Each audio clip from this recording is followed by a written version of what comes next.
हाग्रामा महिलारि आरो नोंथांखौ एसेयावनो जिरायना सावरायनो मा सावरायदों दा बेयावबो नोंथांनाव सोंदों नामा गाहाय नेहाथारि नीलकान्त गयारिया सोर होननानै गुबुन गुबुन जुथुमाव गुबुन गुबुन आलासि लिंहरनाय जायो आरो बेयाव मालाबा जोङो लोगो मोनलायो गोबां माखासे खोथाफोरखौ सावरायो जिहेतु आङो दुलाराय बर' फरायसा आफादनि सासे मावथि आरो बिबानाव दङ आंनि सानफ्रोमबोनि प्रायरिटिया बेनो जे हारि हिसाबै जिखिनि जेंना जेंसि दङ हारिनि अधिकारनि जिखिनि बाथ्रा दङ हारिया मा मा अबस्थायाव दङ बे खोथाफोरखौनो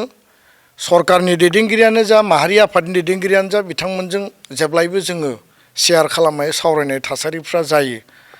दा बेयाव गिबि मन्थ्रि फैयोब्लाबो एकर्डनि मेटार इस्युनि मेटारा मा जाखो बेखौनो आं सोंगौमोन दा हाग्रामा महिलारिखौ बे जुथुम्मायाव थुनलाइ आफादनि जुथुम्मायाव दान्दिसे समनि थाखाय लोगो मोनदों आरो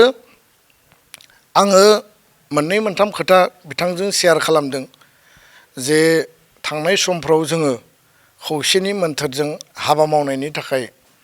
जोङो खावलायबोदोंमोन नाथाय सम आरो थासारियाव बे जास्लाबाखिसै बेखौ जुदि जोङो लांनांगौब्ला बेखौ जों माबायदि लांनो हायो आरो बिनि दायित्वआ मोनसेथिंल' जाबा जानाय नङा बिथांनियाव बिबान दङ जायफोरा दिनै अप'जिसनाव दङ बिथांमोननियाव बिबान दङ राजखान्थिक भाबै जोङो मोनसे आगानजों बोरैबा आगान सुरलांफिननो हायो नामा फैबाय थानाय बिधान सभा बिसायख'थि दङ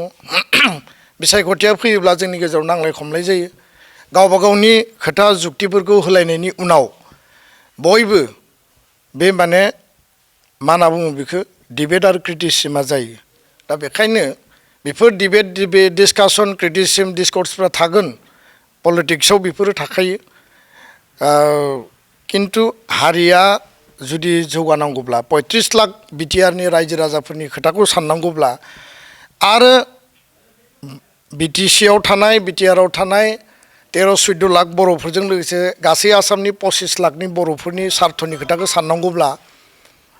बिटिसिआनो नेतृत्वखौ लानांगोन बिटिआरआव जाय दायित्व लादों बिनि नेतृत्वखौ लानांगोन दा बेखायनो बिथांखौ खावलायनाय जादों जे गोख्रैनो सावरायफिननायनि थाखाय मोनसे एरेन्जमेन्ट खालामनांगौ आरो सावरायनायनि गेजेरजों जोंनि डिफारेन्सेसखौ गैया खालामनानै बायदिसिना जिखिनि जोंनि जातियनि मुल एजेन्डा इस्युसफोर दङ बेखौ जों बोरै रिजल्भ खालामनो हायो बे खोथाखौ आं बिथांजों शेयार खालामदों आरो बिथाङा सावरायगोन होननानै खोथा होदों आरो बे बेलायाव सावरायनायनि माने थांखि एजेन्डाफ्रा मा मा जागोन जों उनाव सावरायगोन गोबां खोथा बाथ्रा थायो आरो बे खोथा बाथ्राफोरखौ जोङो पाब्लिकलि बुङाबासिनो जोङो इन्टारनेल जेला लोगो मोनगोन सावरायगोन आरो बे सावरायनायनि गेजेरजों जोङो इयुननि जिखिनि हाबाफारिफोरखौ थिग खालामनानै लानांगोन बेखिनि खोथायानो